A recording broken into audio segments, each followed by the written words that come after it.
আলাইকুম। আমার নাম আফিফা আক্তার সাকিয়া। আমি আজকে একটি কবিতা আবৃত্তি করব। কবিতার নাম কবর, লিখেছেন জসিম উদ্দিন। এইখানে তোর দাদির কবর, ডালিম গাছের তলে 30 বছর ভিজাই রেখেছি দুই নয়নের জলে। এতটুকু তারে ঘরে এনেছিল সোনার মতন মুখ, পুতুলের বিয়ে ভেঙে গেল বলে কেঁদে ভাষাই তো বুক। এখানে ওখানে ঘুরিয়া ফিরিতে ভেবে হইতাম সারা, সারা বাড়ি ভরে এত সোনা মোর ছড়াইয়া দিল কারা। সোনালি উষার সোনা মুখ তার আমার নয়নে ভরি, লাঙল লইয়া খেতে ছুটিতাম গায়ের উপর ধরি।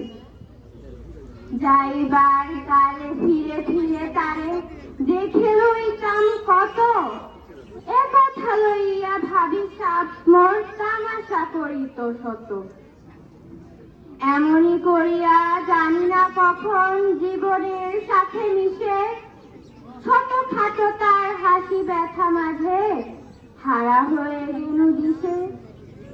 বাপের বাড়ি যাইবার কালে কহিত ধরিয়া পা, আমায় দেখিতে যাইও কিন্তু উজানতলির গা। শাপলার হাটে তরমুজ বেচি 6 পয়সা করে দেরি, পুঁতির মালার এক ছড়া নিতে কখনো হতো না দেরি। 1.5 পয়সার তামাক এবং মাজন লইয়া গাটে সন্ধ্যা বেলায় ছুটে যাইতাম শ্বশুর বাড়ির বাটে। হেসো না হেসো না, শোনো দাদু, সেই তামাক মাজন পেয়ে দাদি তো তোমার কত খুশি হতো। দেখছিস যদি সে নথ নেড়ে নেড়ে কহিত হাসিয়া, এতদিন পরে এলে কত বানিয়েছে আমি যে হেথায় কেঁদে মরিয়াছি জলে।